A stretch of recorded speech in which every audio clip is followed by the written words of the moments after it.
Hi YouTube, this is Catherine here, and I just posted another video, and this one is going to be about my hospitalization and just kind of how that transpired, just so kind of you're familiar with how that would work if you ever needed to do that. So I went through a medical advocate, I guess, through my city. My mother actually is the person who got in touch with them. It was a huge, long process. It wasn't long from the moment that it started or from when they actually got in touch with them, but getting to that point was a long process. So again, I was housebound for 6 years, and I guess the 5-year mark, I knew something had to be done. I was following the DARE program at that time, and which is a book system, if you're unfamiliar, by Barry McDonough, something, I think that's the name. And my mother got in touch with our mental health advocate for our city, and so I guess she actually got a hold with somebody first, and they put her in touch with somebody else. It was through email. It was a really long process. Like, she waited like months before they actually responded.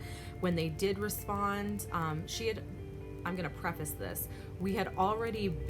She had gone to the actual mental health facility here in our city, like in person, and they were unable to assist in any way or form. They weren't even able to give her a telephone number for somebody to reach. She actually went online and found this other method through email, and kind of just an emailing trail, she eventually found an advocate. So it was not an easy process. We had already been to family doctors, and again, there really wasn't much assistance. So this mental health advocate, once we actually got in touch with them, it was a very, very quick process. So she emailed this person, this man, and the exact same day, actually, it was actually the next day, he wanted to meet me.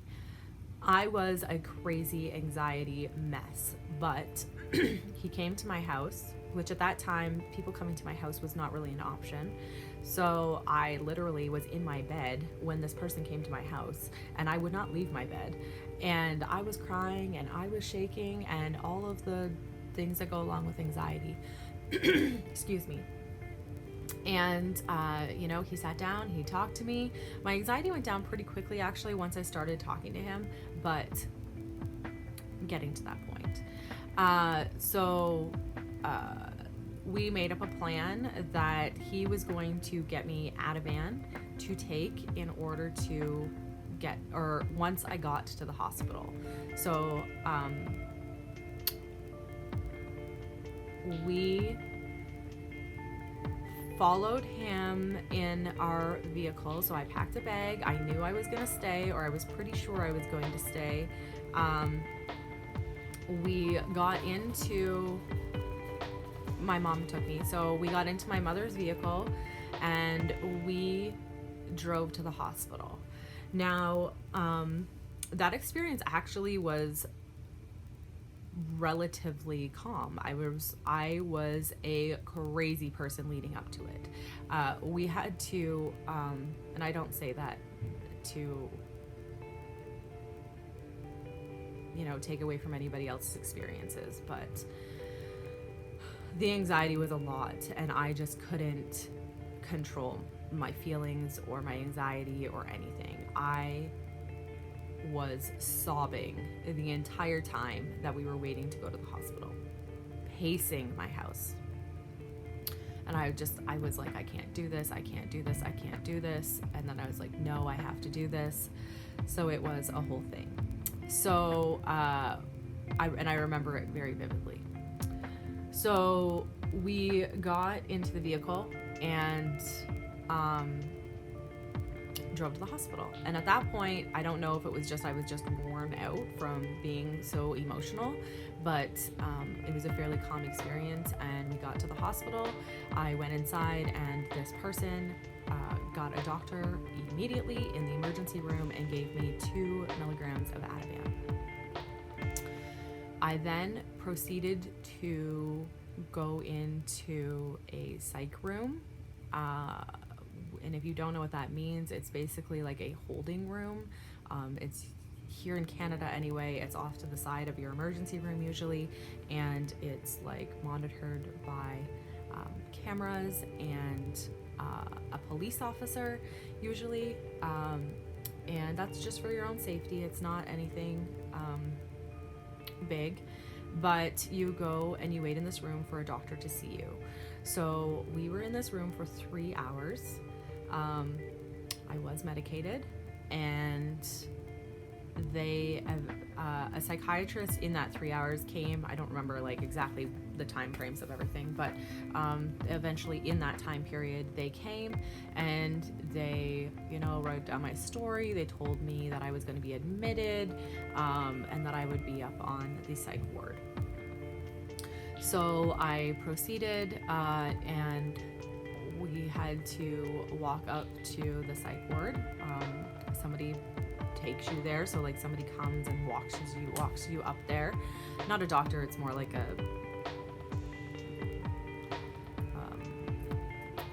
helper. I don't know the word that I wanted to use there.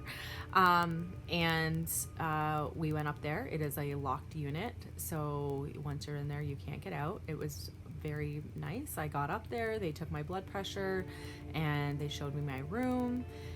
It was a shared room with one other person, and you had to go out of your room in order to get your meals and everything. It's a regular hospital, so they have meal times 3 times a day. Trays come up. They had like a common area where they had like food and drinks and a fridge, so you could put your own things in there if you wanted to. And they had like pay phones. You were able to use your iPads and cell phones and everything, but everything had to be charged at a at the nursing station. You weren't allowed any cords or wires in your room due to it being a psych ward. And I was there for 1 week. I was medicated the entire time. There was very little to do with rehabilitation or help. They had group therapy sessions only, and they were voluntary if you wanted to be part of them. You did see a psychiatrist, I want to say every day. I saw a psychiatrist, and they would just talk to me and write down my stuff, and they would sort out your medication. It really wasn't about rehabilitation. It wasn't about getting off of medication. It wasn't about taking further steps into the community or help with exposure or anything like that. So I proceeded, and after a week, we decided that I would return home with medication.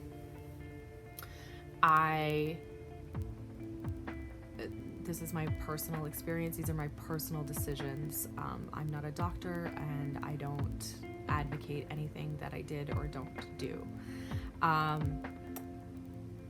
I had like an allergic reaction or something, and I was like super itchy from the medication, and I was at home for 1 month, and I decided that I no longer wanted to be on medication. I didn't want to go that route. I didn't feel like it was helping. I didn't feel like that was my answer. So I proceeded to wean myself off of the medication with the doctor's guidance over the telephone. He told me what my dosages were and everything, and I went off the medication, and I did not proceed with therapy in that manner. And that is how the rest of the story transpired. So that is my journey in the hospital. So, you know, it's not as scary as it seems. I know that sometimes those are our biggest fears, being put into a hospital or being put into a mental institution, or, you know, having those things taken away from us. This is my own experience. Again, I'm in Canada. I don't know if other places are different or other scenarios are different. This was just my experience. It was not a negative experience. It wasn't a positive experience either, because I really feel like there should have been way more emphasis on rehabilitation and how to proceed in the world and getting out of the situation that I was in. You know, there was never a discussion about diet. There was never a discussion about anything. There was never even a discussion about my actual illness other than medication. So that's how I see it.